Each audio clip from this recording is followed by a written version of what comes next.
దేవా, మీ ఘనమైనటువంటి శ్రేష్టమైనటువంటి నామానికి మరొకసారి వందనాలు చెల్లిస్తూ వాక్యపు వెలుగులోనికి వాక్యాన్ని మేము క్షుణ్ణంగా అర్థం చేసుకోవడానికి, వాక్యములో ఉన్నటువంటి సత్యాలను ప్రభా మీ శక్తి చేత మేము గ్రహించడానికి ప్రభా నన్ను సిలువ చాటున మరుగుపరిచి శ్రేష్టమైన విలువైన దేవుని వాక్కు ద్వారా మరొక పర్యాయము మేము మా విశ్వాసములో భక్తిలో ప్రభా లోతుగా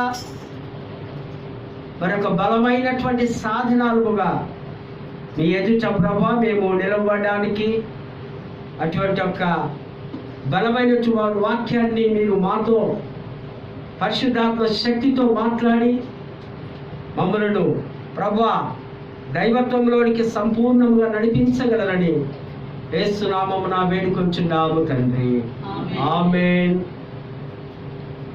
మహాదేవుడికి మొదటిగా నేను మా నిండు కృతజ్ఞతాస్తుతులు చెల్లిస్తున్నాను. అదేవిధంగా ఈ ఘనమైనటువంటి అవకాశం, ఈ అద్భుతమైనటువంటి దేవుని వాక్కును ప్రకటించడం, మరి వినిపించడం, వినడం అవకాశం కల్పించినటువంటి అధ్యక్ష మండలపు పీఠాధిపతి గారికి, వైస్ చైర్మన్ గారికి, డిసిసి చైర్మన్స్ అండ్ మా తోటి రెవరెండ్స్, మా గురువులందరికీ కూడా దేవుని పేరట వారికి శుభములు, దైవాశీస్సులు, మా నిండు కృతజ్ఞతలు తెలియపరుస్తూ ఉంటున్నారు.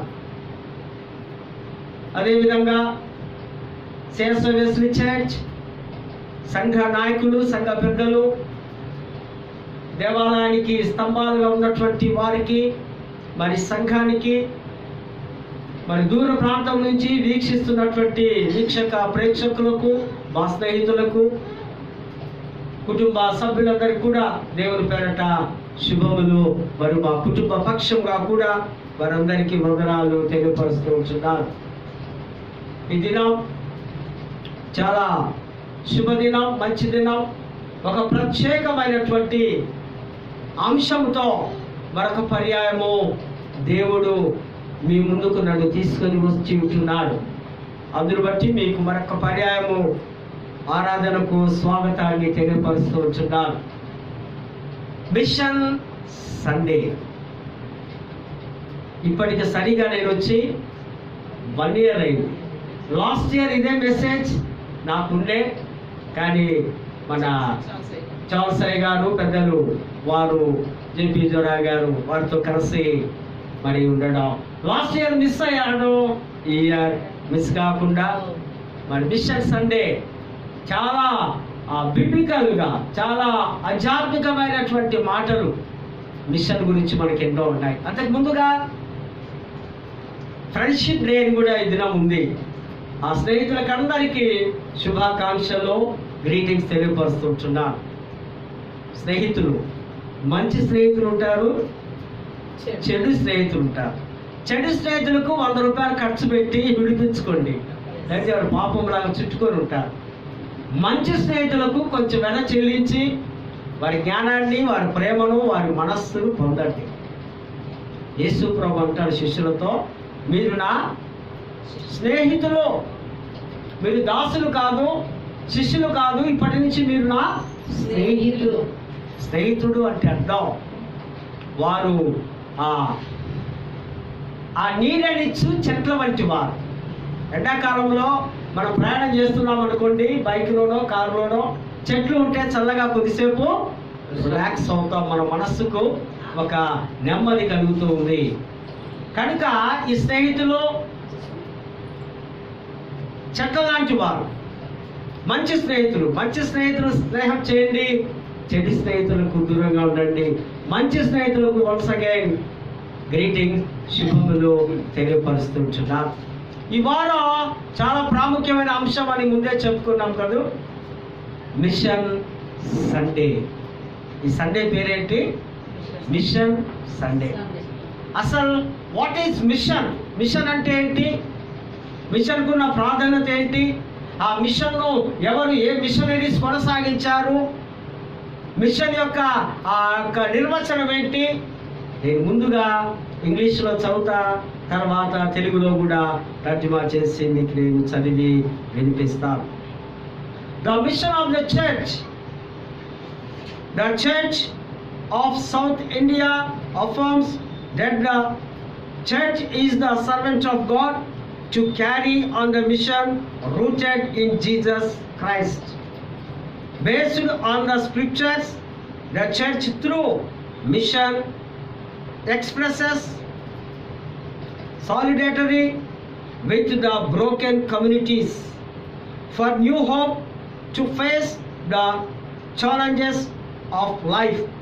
The cross continues to be the sign, a hope for the witnessing church, which strives towards unity, peace and reconciliation as a vibrant channel of God. తెలుగులో దక్షిణ ఇండియా సంఘం లేఖనముల ఆధారముగా సంఘము దేవుని సేవకులుగా యేసులో పాతుకుపోయినటువంటి ప్రత్యేక పనిని కొనసాగించున్నది దక్షిణ ఇండియా సంఘం అని ధృవీకరించడమైనది. సంఘం తన ప్రత్యేక పని ద్వారా జీవిత సవాళ్లను ఎదుర్కొనుటకు విచ్ఛిన్నమైన సమాజంలో ఒక క్రొత్త ఆశ నిరీక్షణ కలుగునట్లు సంఘీభావము వ్యక్తపరుచుతున్నది. ఏకత్వము, శాంతి మరియు సమాధానము సయోధ్య కొరకు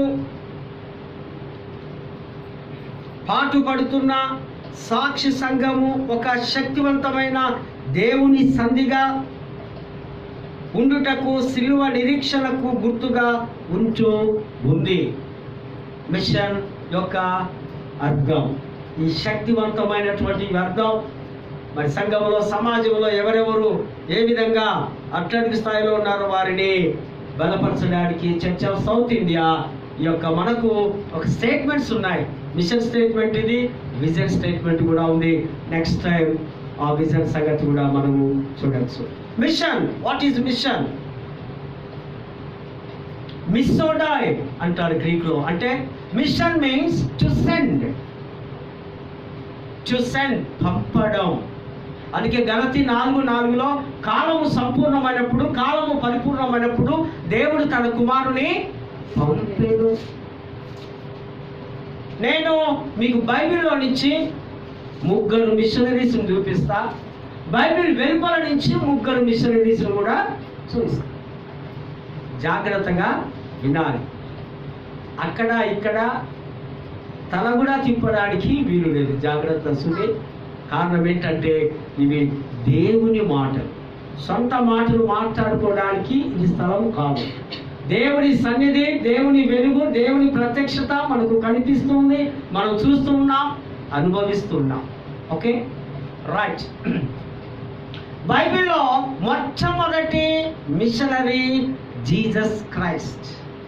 యేసు క్రీస్తు వారు ఒక మిషనరీగా తండ్రి అయిన దేవుడు, కుమారుడైన దేవుని పరిశుద్ధాత్మ శక్తి ద్వారా ఈ లోకంలోనికి పంపించాడు. పంపించి ఆయన చేసినటువంటి ఒక గొప్ప కార్యములు, చాలా పనులు ఉన్నాయి కదా. ఆ పనులలో ఒకటి ప్రాముఖ్యంగా ఆయన నశించిన వారిని వెదకి రక్షించుటకు మనుష్య కుమారుడి లోకంలోనికి వచ్చారు. నజరేతు మేనిఫెస్టో కూడా మనకు తెలుసు. లూకాసు వార్త 4:18 డోంట్ ఓవర్. అక్కడ బంధింపబడిన వారిని, గుడ్డి వారిని, బీదలకు లేదా ఆ కష్టంలో ఇబ్బందులు ఉన్న వారికి, వారందరినీ విడిపించడానికి, వారికి రక్షణ ఇవ్వడానికి, వారిని మంచిగా ఒక ఉన్నతమైన స్థాయిలో ఉంచడానికి, బలహీనులను బలపరచడానికి తండ్రి అయిన దేవుడు ఈ లోకానికి తన కుమారుని పంపించడం మిషనరీ. ఈ మిషన్ ఒక నది వలె ప్రవహిస్తుంది. ఈ మిషన్ ఒక చోట ఉండదు. ఈ మిషన్ ఒక ప్రాంతం నుండి మరొక ప్రాంతమునకు ట్రాన్స్ఫర్మేషన్ అవుతుంది. సర్వలోకానికి వెళ్ళి సర్వ సృష్టికి సువార్తను ప్రకటించాలి. That is mission. ఈ మిషనరీ, ఈ సువార్థకుడు ఒకే చోట కూర్చొని కాపరి పరిచర్య చేయడం కాదు. ఈ మిషన్ అంటే ఎప్పటికీ నడుస్తూ ఉండాలి, ఆన్గోయింగ్ ప్రాసెస్ నడుస్తూనే ఉండాలి. ఈ బైబిల్ మిషన్ దేవుని నుండి ఈ మిషన్ ఆ కుమారుడి దగ్గరికి, కుమారుడి దగ్గర నుంచి శిష్యుల దగ్గరికి, శిష్యుల మీద నుంచి మనకు ఈ మిషన్ ప్రవహిస్తూ ఉంది. ఇది ఒక పెద్ద నది వలె, ఒక ప్రవాహము వలె. ఈ మిషన్లో ఐక్యత కలిగిన వారముగా ఉన్నాం. ఈ మిషన్ అనగానే త్యాగంతో కూడినగా ఉంది. ఈ మిషన్ అనగానే సిలువ, మిషన్ అనగానే మరణం, మిషన్ అనగానే జీవం. ఈ మిషన్ను మోసుకొని ప్రభు పరలోకము నుండి యేసు మొదటి మిషనరీగా ఈ సృష్టిలోనికి, ఈ ప్రపంచంలోనికి ఆ యేసు క్రీస్తు రావడాన్ని మనము చూస్తుంటాం. కనుకనే ఆయన మిషనరీ. పాపులను పరిశుద్ధుడిగా మార్చడానికి, మనిషి జాతిని అంతటిని తిరిగి తన తండ్రి అనే దేవునితో ఐక్యపరచడానికి, దేవునికి మానవునికి పాపం ద్వారా ఉన్న అడ్డుగోడను తీసివేస్తూ, సంధి చేస్తూ, రాజీ చేస్తూ, మన చేయిని దేవుని చేతిలోకి కలుపుతూ మనందరినీ ఒక మిషనరీస్గా చేయడానికి ప్రభు ఈ లోకంలోనికి వచ్చిన్నాడనే సత్యాన్ని మనము జ్ఞాపకం చేసుకోవాలి. రెండవదిగా బైబిల్లో ఉన్న మిషనరీస్. మోసెస్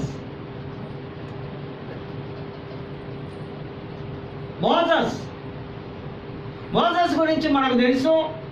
ఈ మోసెస్ చాలా సాకులు చెప్పేవాడు, లేదా బొంకేవాడు, లేదా నాతోటి కాదు. మోసెస్ 120 సంవత్సరాలు జీవిస్తే మొదటి 40 సంవత్సరాల జీవితం ఎటువంటి జీవితం? రాజ కుటుంబంలో ఫరో రాజు కుమార్తె అంటే ఫరో రాజు మనమడు రాగా రాజ బంగ్లాలో సకల విద్యను నేర్చుకొని మంచి ఆహారంతో 40 సంవత్సరములు ఆయన జీవించాడు. ఒక ఐగుప్తుని చంపి కూడి చేసినప్పుడు ఆయన మిద్యాను దేశంకు పారిపోయి అక్కడ తన మామైనటువంటి ఇత్రో గొర్రెల కాపరిగా మరొక 40 సంవత్సరాలు పనిచేయడం. ఆ గొర్రెల కాపరి ఆ సమయంలోనే దేవుడు స్వరం, దేవుడి మాటలు, దేవుడి శక్తి కలిగినటువంటి మాటలు మోషేని పిలుచుకొని, మోషే ఇదిగో నా ఇశ్రాయేలు ప్రజలు, నేను ఒడంబడిక చేసుకున్న నా బిడ్డలు ఫరో దేశంలో బానిసత్వం కింద చాలా ఘోరంగా వారు బ్రతుకుతూ ఉన్నారు. నీవు వారిని విడిపించాలి, వారికి నీ ద్వారా విడుదల కావాలి. కనుక నీవు ఐగుప్తుకు వెళ్ళాలి. నేను నిన్ను పంపిస్తూ ఉన్నాను, నీ వెళ్ళు అన్నప్పుడు మోసే ఎన్నో మాటలు అంటాడు కదా. ఏమంటాడు? నేను నత్తివాడను, నాకు బలం లేదు, అమ్మో అక్కడ నేను ఒక మర్డర్ చేసి వచ్చిన, నేను పోతే నా పని అదే సంగతులు, నేను పోను, ఇదంతా నాకు కుదరదు అది ఇదంటే దేవుడు ఆయన బలంగా వాడుకొని ఒక మిషనరీగా నువ్వు వెళితే నీ మధ్యలోనికి నేను వస్తా, నా సన్నిధి వస్తుంది, నీ అడుగు వేసుకుంటూ నేను వస్తానంటూ మోషేను పంపించాడు. తర్వాత కథ అంతా మనకు తెలుసు. మన 40 సంవత్సరములు ఆయన అరణ్య మార్గంలో ప్రయాణించి మరి మోయాబు దేశ ప్రాంతంలో ఆయన కనాను చేరక ముందే చనిపోయినట్టుగా మనం లేఖన భాగాల్లో చూస్తున్నాం. 120 years ఆయన జీవించినట్టుగా ఆయన మిషనరీగా మనము చూస్తూ ఉంటున్నాం. ఈ బైబిల్లో ఉన్నటువంటి 3వ మిషనరీ ఎవరైనా మన భారతదేశానికి ఎవరు వచ్చారు? క్రీస్తు 52లో సెయింట్ థామస్.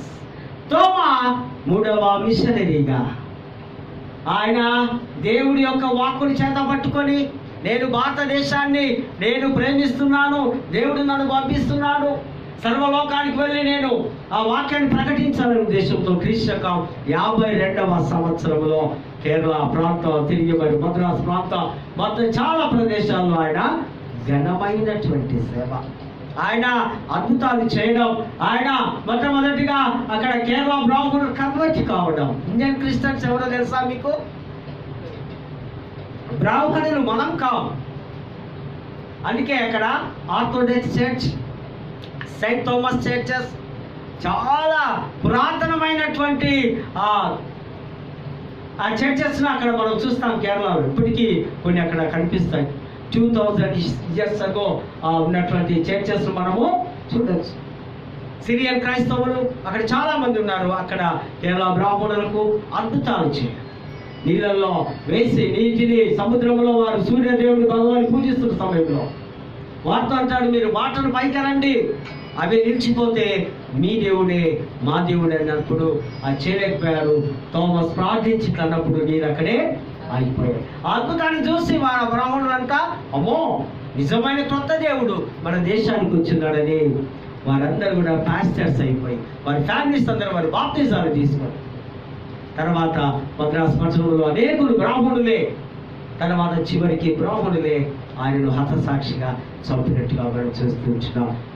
ఆయన 3వ మిషనరీగా. వీరంతా బైబిల్లో ఉన్నటువంటి మిషనరీస్. మన 4వ మిషనరీ పౌలు ఉన్నాడు. పౌలు ఆ లెసన్లోకి వచ్చినప్పుడు ఆయన గురించి నేను చెప్తాను. తర్వాత బైబిల్ వెలుపల ఉన్న మిషనరీస్ అనగానే మనకి ఎవరు గుర్తుకు రావాలి? మన మిషనరీ, మన మెదక్ కెథడ్రల్ కట్టిన మిషనరీ పాస్నెట్ ద్వారా కదా, చార్లెస్ వాకర్ పాస్నెట్ ద్వారా. వీరు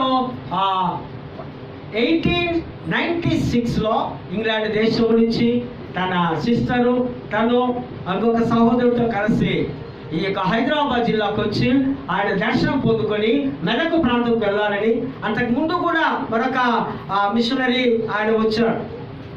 ఆయనకు అంతకు ముందు ఉన్నటువంటి మిషనరీ 1886లో ఆయన వచ్చినాడు. ఆయన తర్వాత 10 సంవత్సరములకు పాస్టర్ గారు వచ్చి ఆయన మెదక్ పట్టణం మీద ఆ గుడి మీద ఒక శిల్పాకారుడిగా ఒక విజన్ కలిగి చర్చి దేవాలయం కట్టాలని 1914 to 18లో మహా గొప్ప కరువు మెదక్ వచ్చినప్పుడు అప్పుడు ఆయన అక్కడ పనికి ఆహార పథకం చంద్రబాబు నాయుడు గారు ఈ మధ్య పెట్టారు కదా అది, కానీ మన ద్వారా ఆ దినాల్లోనే పనికి ఆహార పథకం అంటే మీరు పనికి రండి, మీకు మేము భోజనము ఇస్తాం, మీకు మేము బియ్యము సప్లై చేస్తామని మరి అనేకులను. అందుకే మీరు చూడండి క్రిస్టమస్ రోజు 95% మెదక్ పట్టణం అంతా మనకి ఎక్కడికి వస్తుంది. ఒకసారి నేను స్టూడెంట్గా ఉన్నప్పుడు SITCలో అక్కడ మాకు క్రిస్టమస్లో అక్కడ ఒక కొద్ది మందిని మా ఫ్రెండ్స్ అందరూ కలిసి వెళ్ళాం. మార్నింగ్ నుంచి ఈవినింగ్ వరకు మేము సర్వీస్ చేయాలంటే నిలబడి ఫ్లో వస్తూ ఉంటారు, వారి మీద చేతులు వచ్చి బ్రేక్ చేసి పంపిస్తూ ఉండే. 95% ఆ దినం అందరూ మహాదేవాలయాన్ని చూస్తారు. కారణం ఏంటంటే ఈ దేవాలయం ద్వారానే మా పితరులు బ్రతికి ఉన్నారు. ఈ యేసుక్రీస్తు ద్వారా ఈ గుడి ద్వారా మా పెద్దలు మేము పిల్లలుగా ఇప్పుడున్న మేము బ్రతికించబడ్డామనే ఒక విశ్వాసంతో వారు వచ్చిన పాస్టర్ ద్వారా 1900లో తన బంగ్లాలోనే కొద్దిమందికి ట్రైనింగ్ ఇచ్చారు. తదుపరి ఆయన సిద్దిపేటలో మెదక్లో సత్యవేద పాఠశాలని స్థాపించి నేటికి మన గురువులు అక్కడ ట్రైనింగ్ పొందుకోవడం, తర్వాత ACTC కాలేజ్, తర్వాత UTC కాలేజ్, తర్వాత బిషప్ కాలేజ్ అంటూ ఆయా భాషను బట్టి అనేకులు గురువులుగా ఈ దినం వారి యొక్క పాస్టరేట్ యొక్క వారి యొక్క విజన్ ఏంటంటే ప్రతి సువార్థకుడు ఒక అపోస్తుడు కావాలి, ప్రతి సువార్థకుడు అన్య ప్రజల్లోనికి వెళ్ళి దేవుని వాక్యము బోధించాలని ఆ మహానుభావుడు మరి అదిన ఆ యొక్క మిషనరీస్ హాస్టల్స్ కానివ్వండి, స్కూల్స్ కానివ్వండి, హాస్పిటల్స్ కానివ్వండి, ఈ దిన ఇవన్నీ మిషనరీస్ మన దేశంలో చేసి ఉన్నారు. కనుకనే ఆయన తర్వాత ఆయన కొన్ని ప్రాంతాలను మిషన్ పాస్టరేట్గా చేశారు. ఫర్ ఎగ్జాంపుల్ మనకు అందరికీ తెలుసు కదా, Nirmal mission, Bhainsa mission, Kamareddy mission, Narsapur mission, Chennur mission, అక్కడంతా మిషనరీస్ ఉంటారు. అంటే అక్కడ ఉన్నటువంటి అయ్యగారు అక్కడి నుంచి అక్కడికి వేరే ప్రాంతాలకు తరలి వెళ్ళిపోతూ ఉంటారు.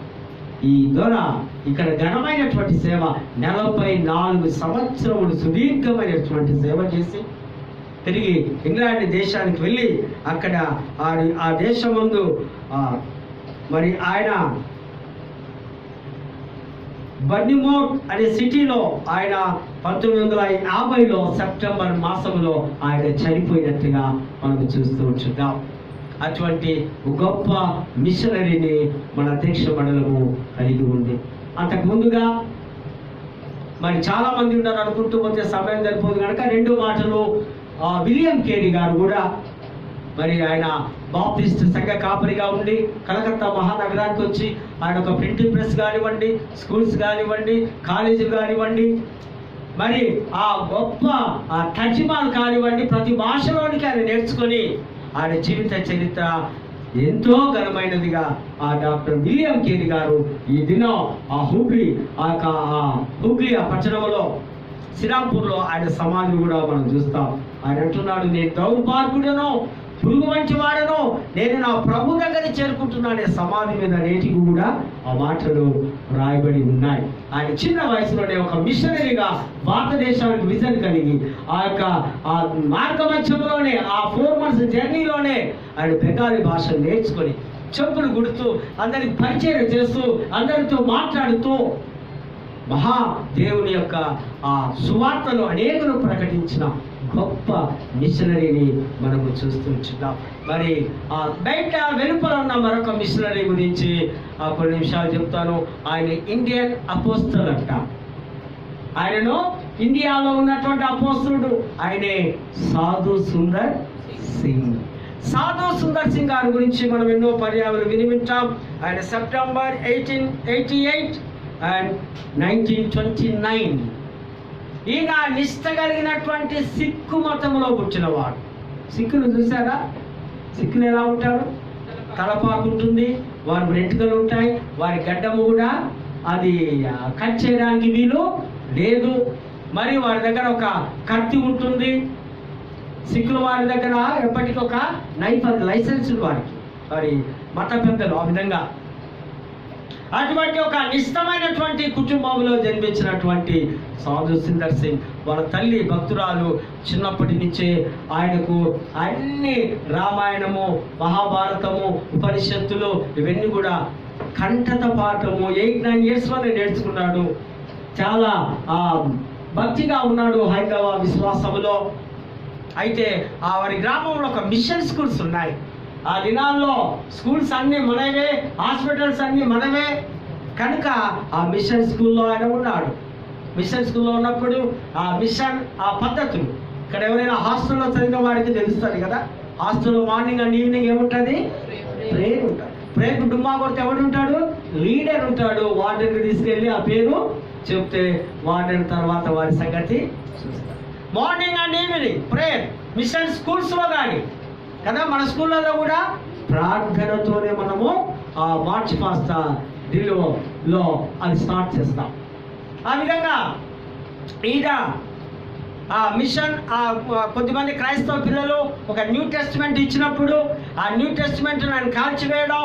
ఈయన నిమ్మజాతి క్రైస్తవుడు, దేవుడు మాకు అక్కర్లేదు, మేము ఈ విధంగా ఆయనను మేము అంగీకరించమంటూ ఈయన రకరకాలుగా యేసుక్రీస్తును ఆ యొక్క త్రోసివేయడం జరిగింది. యేసుక్రీస్తును అందులో నుంచి ఆ యొక్క ఆయన హృదయంలో నుంచి చెరిపేసుకున్నాడు. కొంతకాలానికి ఆయన మనసులో ఒక ఆలోచన వచ్చింది. వారి స్నేహితుడు చనిపోయాడు. చనిపోతే ఆయనకు దుఃఖం కలిగి ఆయనకు అర్థమైంది, ఇదేంటి ఈ జీవము మరణాల సంగతి ఏంటి? దీని వెనక ఎవరున్నారు? దేవుడు ఉంటే, నిజమైన దేవుడు ఉంటే నాకు కనిపించాలి. ఇదిగో ఉదయం రాత్రి 10 గంటల నుంచి తెల్లవారుజాము వరకు నేను ప్రార్థనలో అనేకమైనటువంటి దేవుని జ్ఞాపకం చేసుకుంటాను. ఏ దేవుడైతే నాతో మాట్లాడతాడు ఆయనే నిజమైనటువంటి దేవుడు. ఇట్స్ ఎ గ్రేట్ కమిట్మెంట్ అని. లేదు, ఒకవేళ లేదు అంటే, ఒకవేళ ఏ దేవుడు కనపడలేదు అంటే, ఎదురుగా ఆ రైల్వే ట్రాక్ ఉంది, ఆ ట్రాక్ కింద ట్రైన్ కింద పడి నేను చనిపోతా. నేను నాకు ఏ దేవుడు నాలోనికి రాకపోతే, పలకరించకపోతే నేను చనిపోతానని ఒక తీర్మానం చేసుకొని ప్రార్థన చేయడం మొదలుపెట్టాడు. అనేక మతాల వారిని అనేక దేవుళ్ళు అడుగుతున్నాడు.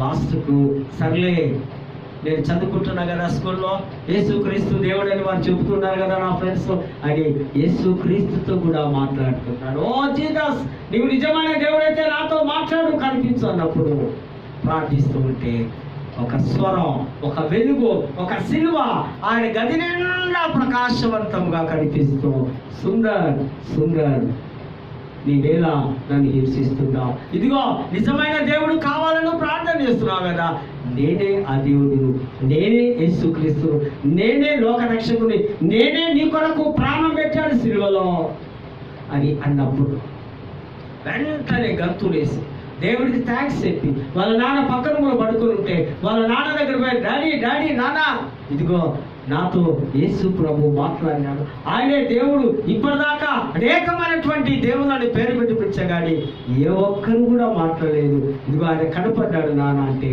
ఆ తండ్రి ఆయన షేర్ సింగ్ వచ్చి భూస్వామి ఆయన తన కుమారుని గద్దించి, డోర్ మూసుకో, ఏ దేవుడు లేడు ఏం లేడు, వెళ్ళి పడుకో అని గద్దించాడు. కానీ అప్పటి నుంచి ఆయన రహస్యంగా ప్రార్థన చేసుకుంటూ ఆ క్రైస్తవ ఫ్రెండ్స్ను కలుసుకుంటూ బాగా బలంగా స్టాండర్డ్ అవుతుంటే తండ్రికి అన్ని విషయాలు తెలుస్తున్నాయి. ఎన్నో విధాలుగా నచ్చజెప్పున్నాడు, ఎన్నో రకాలుగా బోధించున్నాడు, ఎంత చెప్పినా ఆయన మార్పు లేదు. వాళ్ళ చిన్నాన్ని ఒకసారి ఆ ఇంట్లో తీసుకెళ్ళి ఒక 4-5 బీరువాలు నిండా బంగారు డబ్బును, ఓ 10 మంది అమ్మాయిలను, అందమైన అమ్మాయిలను, సిక్కు అమ్మాయిలు చాలా ఫెయిర్గా ఉంటారు, చాలా స్మార్ట్ కదా, వెరీ క్యూట్. ఇండియాలో అందగత్తెలు కాశ్మీర్ అండ్ పంజాబ్, సిక్ అమ్మాయి, ఓ 10 మంది నీకు ఇష్టం వచ్చిన అమ్మాయిని పెళ్లి చేస్తా, మన మతాన్ని నువ్వు యేసును వదిలే, నువ్వు యేసును వదిలితే ఇదిగో ఇవన్నీ నీకు ఇస్తావు, నీకు కావలసిన భూమిని ఇస్తావు బిడ్డ, నా మాట నువ్వు యేసును వదిలే అంటే సుందర్ అన్నాడట, యేసు నా కొరకు చనిపోయాడు, యేసు నా కొరకు ప్రాణం పెట్టాడు, యేసు నన్ను రక్షించాడు, వీరందరూ నా కొరకు చనిపోతారా? ఈ వస్తువులు, ఈ ఆభరణాలు, ఇవన్నీ నా కొరకు ఏం చేయగలవు? నాకు యేసే కావాలి అంటూ తిరస్కరించినప్పుడు చివరిగా వాళ్ళ నాన్న, వాళ్ళ అన్న, వాళ్ళ వదిన ఆహారంలో విషం కలిపారు. ఇది పీడ వదిలించుకుందాం, వీడితో మన కుటుంబ ప్రతిష్ట నాశనం అవుతుంది, అనేకులు బంధువులు వారు వారి మధ్యలో మనకు చాలా ఇన్సల్ట్ అవుతుందని భోజనంలో విషం పెట్టారు. నేను చెప్పేటండి సత్యమైనటువంటి ముచ్చట్లు, ఇవేదో కథకాలు ముతకు చెవులు కథలు కావు కనుక జాగ్రత్తగా వినండి. అంటే ఆయన స్ట్రాంగ్ ఫెయిత్, యేసును దేవుడును ఏ విధంగా ఇండియన్ అపోస్తలు నమ్మాడో ఆ విష భోజనం తెలియదు, వారు పెట్టినారు, ఈయన తిని అక్కడ వెళ్ళి పడుకొని హాయిగానే తెల్లవారు ఇచ్చిన్నాడు. అప్పుడు వెంటనే తండ్రిలో ఏమొచ్చింది? మార్పు వచ్చింది. అమ్మో, విషం పెట్టినా బ్రతికినాడంటే ఈయన సేవించే దేవుడు, ఈయన పూజించే దేవుడు, ఈయన ఆరాధించే దేవుడు సామాన్యమైన వాడు కాదంటూ ఆయన కూడా కొంతకాలానికి క్రైస్తవుడిగా మార్చబడ్డాడట. ఈయన సిమ్లా దేశంలో సెయింట్ థామస్ చర్చిలో 909లో ఆయన బాప్తిజం తీసుకున్నాడు. 19 years లో, ఎన్ని సంవత్సరాల్లో? 19 సంవత్సరాల్లో బాప్తిజం తీసుకొని ఒక గొప్ప సేవకుడుగా వెళ్ళడం అండి. యవనస్తుడిగా ఆ టీనేజ్ లో, ఆ యవన వయసులో దేవుడు కావాలి, దేవుడు కావలసినటువంటి అవసరం ఏంటంటే సాక్షాత్తు దేవుడు ఆయనతో మాట్లాడడం. కనుక ఎప్పుడైతే బాప్తిజం తీసుకున్నాడో ఆయన అనేక ప్రాంతాలకు, అనగా టిబెట్, బర్మా, మరి హిమాలయ ప్రాంతానికి, ఆ టిబెట్ ప్రాంతంలో ఎక్కువ బౌద్ధ మతం ఉంటుంది, అక్కడ మత గురువులు లామా అంటాం, వారితో కూడా వాదించి వారికి కూడా సువార్తను చెప్పి కొద్దిమంది వారిని క్రైస్తత్వంలోనికి నడిపించారు. మరి ఈ యొక్క అపోస్తలులో ఉన్నటువంటి ప్రత్యేకత ఏంటంటే చెప్పులు లేకుండా కాలి నడకన ఒక న్యూ టెస్టిమెంట్ మాత్రమే ఆయన తీసుకోవడం. ఆయన ఎప్పుడు ఆయన భుజాల మీద ఒక దుప్పటి లేదా ఒక శాలువ తలపాక పెట్టుకొని ఆయన ప్రయాణం చేయడం. అడవి మార్గములలో ఆయన ప్రయాణిస్తుంటప్పుడు ఒకసారి అలసట చెంది ఆ నైట్లోనే ఆయన పడుకుంటున్నప్పుడు తెల్లవారి లేచి చూస్తే ఏమేమి ఉన్నాయి? అడవిలో ఏముంటాయి? పాములు ఉన్నాయి, పులులు ఉన్నాయి, పక్కన కూర్చున్నాయట. హల్లెలూయా, హల్లెలూయా. అందుకే 34వ కీర్తనలో ఉంది, యెహోవా యందు భయభక్తులు గల వారి చుట్టూ ఆయన దూతలు కావలి ఉండడం. ఎవరున్నారండి? దూతలు కావలి ఉన్నారు. దూతలు వాటి నోరు మూయించారు. ఈయన ఆరాంసే పడుకున్నాడు. కారణం దేవుని యందు భయభక్తులు కలిగి ఉండడం. దేవుని యందు భయభక్తులు కొన్నిసార్లు మనం ఎంత బోధించినా మనకు రావు, మనకు అర్థం కావు. మనకు అర్థం కావాలంటే దేవుని మనస్సులోనికి మన మనస్సు వెళ్ళిపోవాలి. దేవుని హృదయంలోనికి ఈ శరీరాశలను, శరీర కోరికలను, ఈ శరీరానికి ఏమేం కావాలో అవన్నిటిని వదిలేసుకుంటే నీవు నీ దేవుడితో ఐక్యమవుతావు. మరొక పర్యాయము ఇలా చెప్పుకుంటూ పోతే ఆయనకు అనేకమైనటువంటి గొప్ప అద్భుతాలు, సాక్ష్యాలు ఉన్నాయి. ట్రైన్లో పోతున్నాడు. ఒక గజనంగాలు ఒక 5-6 రౌడీ షీటర్స్ కత్తిని చూపించి అందరి దగ్గర దోచుకుంటున్నారు. సాధు సుందర్ సింగ్ గారు బైబిల్ చదువుతూ కూర్చున్నాడు.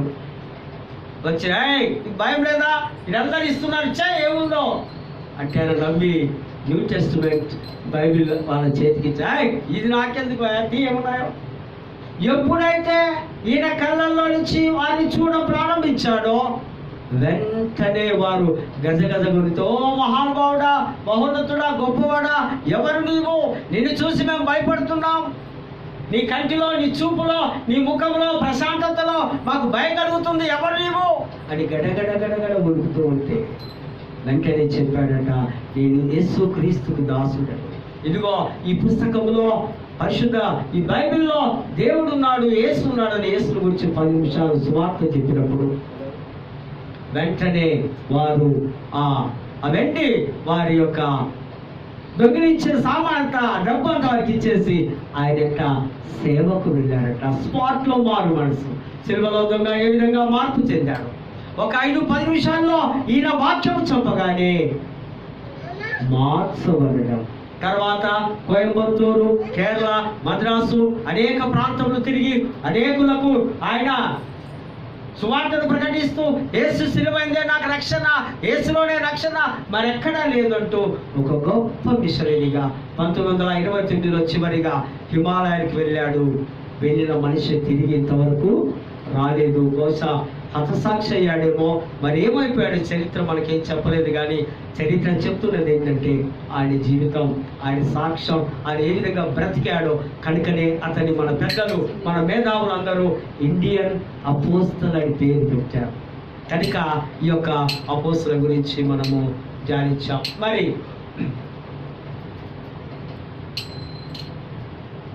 జార్జి ముల్లర్ కాదు, మరొక అపోస్తలుడు విలియం బ్రూత్ కూడా ఆయన ఇంగ్లాండ్ దేశం నందు ఆయన ఒక మిషనరీగా, అంటే ఆయన సువార్త చేసే విధానం, ఆయన యేసుక్రీస్తు గురించి ప్రకటించే విధానం ఏంటంటే ఎక్కడైతే బలహీన వర్గాలు ఉంటాయో, ఎక్కడైతే అట్టడుగున స్థాయిలో పేదలు లేదా బీదలు, మురికివాడలు ఉంటాయో అక్కడికి వెళ్ళి ఆయన ఆ 3 సాధనాలు, సువార్తకు 3 విధాలైనటువంటివి 3 ఎస్లను ఉపయోగించాడు. Number 1 S soap, number 2 S soap, number 3 salvation. కనుకనే ఆయన సంస్థ పేరు సాల్వేషన్ ఆర్మీ, రక్షణ సైన్యము, సాల్వేషన్ ఆర్మీ. వారి దగ్గరికి వెళ్ళినప్పుడు, ఫస్ట్ ఆకలిలో ఉన్నప్పుడు, బాధలో ఉన్నప్పుడు, దుఃఖంలో ఉన్నప్పుడు, ఆకలితో ఏమి అర్థం కాలేని టైంలో ఉన్నప్పుడు వారికి సువార్త చెప్తే వారు సరిగా వినలేరు. వినడానికి బాగా ఆకలి అవుతుంది అనుకో, నేను ఇంకొక 2-3 గంటలు ఇట్లనే చెప్పుకుంటా పోయినాను అనుకో, ఏం చేస్తుంది డాలి? నన్ను చూస్తుంది, అమ్మో నాకు ఆకలిది, ఇదేమి ప్రసంగాలు, ఇంతసేపు ఆకలి అవుతుంది, నాకు సువార్త ఎక్కడం లేదు. కనుకనే ఈ యొక్క విలియం బ్రూత్ అనే ఆయన ఏం చేసిందంటే సూప్ ఇస్తే కడుపు నెమ్మదైపోయింది, ప్రశాంతత అయింది. కానీ ఆయన ఎట్లున్నాడు?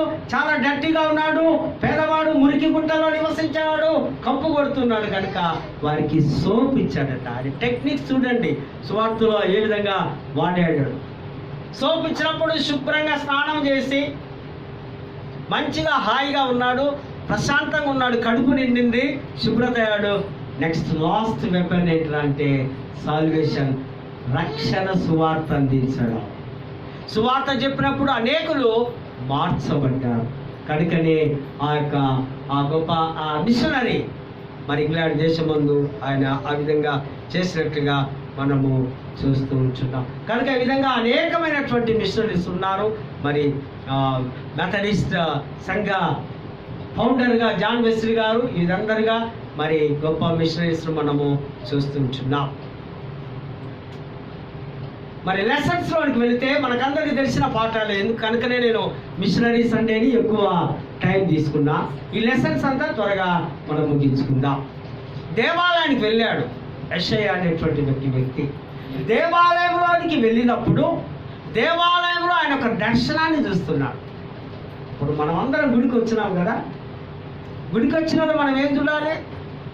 సిలువను చూడాలి, యేసును చూడాలి, యేసు దర్శనాన్ని చూడాలి. కానీ మరొకటి చూడడానికి వీలు.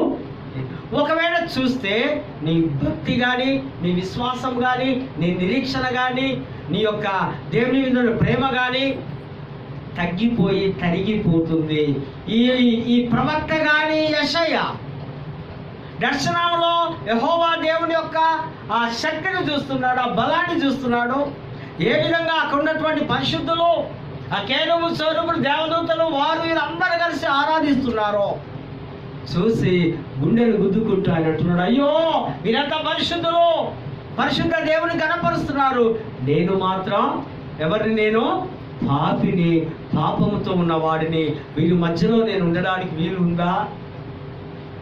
ఒక పాపి పరిశుద్ధ సమూహంలో, పరిశుద్ధ సంఘంలోనికి వచ్చినప్పుడు, పరిశుద్ధ దేవాలయంలో ఉన్నప్పుడు ఆ హృదయంలో కలిగినటువంటి ఒక మంట, నేను పాపిని అన్నప్పుడు దేవుడు ఆయన ప్రార్థనలు విని వెంటనే ఒక కాగడి తీసుకుని వచ్చి పెదవుల మీద అపవిత్రమైనటువంటి పెదవులు, అపవిత్ర మాటలు పలికినటువంటి పెదవులను శుద్ధి చేయటం ద్వారా అప్పుడు దేవుడు అంటున్నాడు, ఎవరైనా నా కొరకు, నా సేవ కొరకు వెళతారు అన్నప్పుడు ఈయన ప్రవక్త అంటున్నాడు యెషయా, నన్ను పంపు, నేను వెళతాను. వెళ్ళగలిగితే మీరు తప్పక వెళ్ళండి, వెళ్ళలేకపోతే వెళ్ళే వారిని పంపండి.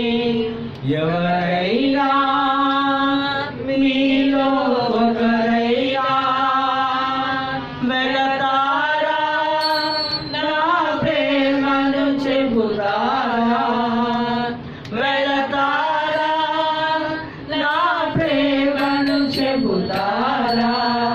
హల్లెలూయా, హల్లెలూయా. మనం వెళ్ళాలి, వెళ్ళలేకపోతే వెళ్ళే వారిని పంపాలి. ఒక వ్యక్తిని మనం ఏర్పరచుకొని మన కుటుంబంలో నుంచి, మన సంఘంలో నుంచి, మన సమాజంలో నుంచి, బాబు నిన్ను దేవుడికి మేము సమర్పిస్తున్నాం, దేవుడికి అభిషేకం చేస్తున్నాం, ఇదిగో నేను పెద్దల యొద్దకు తీసుకొని వెళ్తాం, నీవు తరబీతు కొరకు నువ్వు వెళ్ళి దేవుడి సేవ చేయాలి. మేము మిమ్మల్ని పంపిస్తున్నాం, టు సెండ్, పంపడం, వెళ్ళాలి. మనం వెళ్ళకపోతే వెళ్ళే వారిని పంపాలి. మరి పత్రికల పాఠంలో మనం చూస్తే యేసుక్రీస్తు తర్వాత ఒక గొప్ప సువార్థికుడు, గొప్ప మిషనరీ ఎవరంటే అపోస్తుడైన పౌలు. అపోస్తుడైన పౌలు ఎన్నో హింసలు పొందుకొని, ఎన్నో కష్టాలు పొంది, ఎన్నో చెరసాల్లో ఉంటూ, ఈయన కిలికియా జిల్లా ప్రాంతం వాడు, అక్కడ ఉన్నటువంటి తార్సు పట్టణస్థుడైనటువంటి సౌలు బెన్యామీను గోత్రం చెందినవాడు. బెన్యామీను గోత్రం సౌలు అంటే మనకు ఎవరు గుర్తుకు రావాలి? ఇజ్రాయెల్ ఫస్ట్ రాజు ఎవరు? సౌలు. ఆ సౌలు బహుశనకు తాత కావచ్చు. ఆయన ఎన్నో గమనీయుల పాదముల వద్ద విద్య నేర్చుకొని, ధర్మశాస్త్రం నేర్చుకొని, ఒక నిష్ఠ కలిగినటువంటి యూదుడుగా, ఒక శక్తివంతమైన యవనస్తుడుగా, ఒక బలమైనటువంటి వాడుగా, యెహోవా దేవుడు తప్ప మరెవరూ లేరంటూ ఆయన జీవిస్తున్నటువంటి ఆ సమయంలో ఆయన సన్హెడ్రిన్ సభకు ఒక నాయకుడుగా, యెరూషలేము పట్టణంలో ఎవరైనా క్రైస్తవులుగా మార్చబడ్డారంటే వారిని హింసించేవారుగా ఉన్న సమయంలో పౌలుకు ఒక మాట వినపడింది, దమస్కులో కూడా క్రైస్తవులు అవుతున్నారు, అన్నప్పుడు యెరూషలేములో ఉన్నటువంటి పెద్దల నుంచి ఒక పర్మిషన్ లెటర్ తీసుకొని దమస్కులో ఉన్న క్రైస్తవులను హింసించడానికి ఆయన వెళ్తూ ఉన్నారు. ఆయన వెళుతూ ఉన్నప్పుడు మార్గ మధ్యమున యేసు ప్రభు యొక్క స్వరాన్ని విని, సౌలా సౌలా నన్నేనా నీవు హింసిస్తూ ఉన్నావు అంటే, ప్రభువా ఎవరు నీవు? నేను నీవు హింసించు యేసువే. వెంటనే ఆయన గుడ్డివాడుగా, వెంటనే ఆయన ఏమీ కనిపించని వాడుగా, ఆయన పడిపోయినటువంటి స్థాయిలో ఉన్నప్పుడు ఆ స్థితిని అంతా యేసుక్రీస్తు చూసి దమస్కులో ఒక భక్తిపరుడు ఉన్నాడు, అననీయ. ఆయనకు చెప్తున్నాడు, ఓ అననీయ, నీ వెళ్ళు, ఆ మార్గ మధ్యంలో ఒక సౌలు అనే వ్యక్తి ప్రార్థన చేస్తున్నాడు, నీవు వెళ్ళి ప్రార్థించి ఆయనకు చూపును అనుగ్రహించి ఆయనకు పరిశుద్ధాత్మ చేత బాప్తిజం ఇచ్చి ప్రార్థన చేయి. వెంటనే ఆయన అననీయ అంటున్నాడు, ప్రభువా ఆడెవడనుకున్నావు? టెర్రరిస్ట్ ఆయన మహా దుర్మార్గుడు, ఆయన పెద్ద యుద్ధశూరుడు, యెరూషలేము పట్టణంలో అందరినీ చంపి అందరిని హింసించేవాడు. ఆ స్టెఫెన్ను కూడా చనిపోయినప్పుడు మరి చంపడం మంచిదైందన్నాడు. అటువంటి వాడు రక్షించేది? అటువంటి వాడిక నేను వెళ్ళి ప్రార్థన చేసేది? అటువంటి వారిన నేను ప్రార్థన చేసి దైవంలోకి నడిపించేది అన్నప్పుడు యేసు ప్రభు అంటున్నాడు, ఈయన ఎక్స్ట్రా మాట్లాడుతున్నాడు. దేవుడు చెబితే అయినా చేయడం లేదు. ఏమంటున్నాడు యేసు ప్రభు? నేను అన్యజనులకు రాజుల ఎదుట అనేకులకు ఒక సాధనముగా నేను అతన్ని వాడుకుంటా, అతన్ని నేను అద్భుతమైన రీతిలో వాడుకుంటా, అతనికి ఎన్నో శ్రమనిస్తా, అతని గొప్ప సువార్తకుడుగా చేస్తానంటున్నప్పుడు వెంటనే అననీయ వెళ్ళి, సహోదరుడా చూపు పొందు ఎలా? వెంటనే ఆయన ప్రార్థన చేసినప్పుడు ఆయన కళ్ళలో నుంచి ఏమొచ్చినాయి? పొరలు రాలిపోయినని ఉంది బైబిల్లో. పొరలంటే అహంకారం, ద్వేషం, ఈర్ష్య, కోపం, బలము, దేవుడికి ఇష్టం కానీ ఏదైనా, అవన్నీ ఏదైనా అనుకోవచ్చు మనం. ఆ పొరలన్నీ రాలిపోయినాయి. ఆయన విషము తీసిన పావులా, చేతగాని వాడులాగా, ఒక దీనుడుగా అయ్యా అంటూ దీనత్వంలో ఉన్నప్పుడు అననీయ ప్రార్థించి బాప్తిజం ఇచ్చినప్పుడు వెంటనే ఆయన శక్తిని పొందుకొని దమస్కులోకి వెళ్ళి సేవ చేస్తున్నాడు. 14 పత్రికలు రాసిన్నాడు. 14 పత్రికల్లో రాసి ఒక ఎన్నోసార్లు చెరసాలకు వెళ్ళి చివరికి నీరో చక్రవర్తి కాలంలో ఆయన హతసాక్షి అయ్యాడు, చంపబడ్డాడు. కనుక ఈయన మిషనరీ, ఈ సువార్తికుడు. అనేక పర్యాయం ఇక జీవించువాడు నేను కాను, నాయన క్రీస్తు జీవిస్తున్నాడని ఒక గొప్ప స్టేట్మెంట్స్ ఇచ్చినట్టుగా పరిశుద్ధ గ్రంథంలో చూస్తున్నాం. సువార్త పాఠంలో కూడా చూస్తే యేసు ప్రభు తన రాజ్యాన్ని స్థాపించడానికి, తన మహిమ రాజ్యంలోనికి ఆ వారసులు కావాలని మొదటిగా 12 మందిని ఏర్పాటు చేసుకొని తర్వాత 70 మందిని తీసుకొని ఇద్దరిద్దరిని పంపిస్తూ మీరు లోకంలోకి వెళ్ళి సేవ చేయండి. కోట ఎంతో విస్తారంగా ఉంది, ఎంతో పని ఉంది, కోసేవారు కొద్దిగానే ఉన్నారు. అందుకే పాట పాడుకున్నాం మనం. కోత కోసే విధముగా ఆ సువార్త పనిలో మీరు కావాలి. నాకు 70 మంది యూదులకు సాదృశ్యంగా ఉంది. యాకోబు కుమారులు, వారి మనమళ్ళు అందరూ కలిసి 70 మంది ఐగుప్తు దేశానికి వచ్చినాడు. అది యూదులకు సాదృశ్యంగా ఉంది. మరొక 70 సంఖ్యాకాండంలో చూస్తాం. మోషే వారందరినీ నడిపిస్తూ ఉన్నప్పుడు మరి మామైనటువంటి ఇత్తులు అంటాడు, బాబు ఇంతమందికి నువ్వు న్యాయం తీర్చలేవు, వారికి సమస్యలకు జవాబు ఇవ్వలేవు, కనుక కొద్దిమంది జ్ఞానవంతులను ధైర్యవంతులను నువ్వు 70 మందిని ఏర్పరచుకో. ఇక్కడ 70 సాదృశ్యంగా ఉంది. సన్హెడ్రిన్ సభ, ఇప్పుడు మనకు హైకోర్టు ఎలాగుందో ఆ సభలో పెద్దలు 70 మందిని ఏర్పరచుకోవడం 70 దానికి సూచనగా ఉంది. మరొక 70 దేశాలకు సూచనగా ఉంది. యేసు ప్రభు కాలంలో 70 కంట్రీస్ మాత్రమే ఉన్నాయి ప్రపంచంలో. మరి ఇది 262 దగ్గర మనం అక్కడ చూస్తున్నాం. ఈ 70 దేశాలు కూడా సాదృశ్యంగా ఉన్నాయి. వారందరినీ పంపిస్తూ వారికి కొన్ని లిమిట్స్, కొన్ని హద్దులు చెప్తున్నాడు ప్రభు. బోధకులుగా లేదా సువార్థికులుగా వెళ్తున్నటువంటి మీరు వట్టి చేతులతో, సంచి లేకుండగా, ధనము లేకుండగా, మరి ఏది మీకు చెప్పులు లేకుండగా మీరు వట్టి చేతులతో మీరు వెళ్ళాలి సేవకు. అబ్రహామును చూడండి, అబ్రహామును పిలిచినప్పుడు అన్ని విడుచుకొని ఆయన ఎంటీ హ్యాండ్స్తో వచ్చినట్టుగా ఈ సేవకులు, బోధకులు ఎంటీ హ్యాండ్స్తో మీరు వెళ్ళాలి.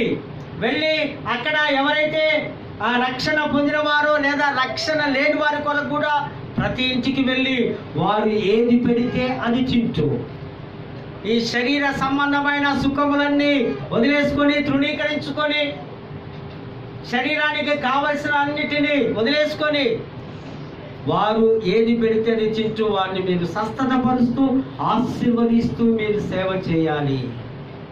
ఈ సేవలో దైవము కనిపించాలి, దేవుని కృప ఉండాలి, పరిశుద్ధాత్మ నడిపింపు ఉండాలి అని వారిని ఆ విధంగా పంపినట్టుగా చూస్తూ ఉంటున్నాం. వారు వెళ్ళి అనేక అద్భుత రీతిగా సేవ చేసినట్టుగా, ఒక మిషనరీస్గా ఉన్నట్టుగా మనం చూస్తున్నాం. ప్రేమైనటువంటి వారులారా, ఇది మన సేవ, మన మిషన్. ప్రతి విశ్వాసి ఒక మిషనరీ. మీరు నేను కలిసి ప్రభు యొక్క వాక్యాన్ని, సువార్తను బోధించడానికి అనేక ప్రాంతములు తిరుగుతూ, అనేక ప్రాంతముల వారికి ప్రభు యొక్క గొప్ప శక్తిని బోధించడానికి ప్రభువా నాకు శక్తినిచ్చి నన్ను బలపరచంటూ ప్రార్థిస్తూ ముందుకు వెళ్ళాలి.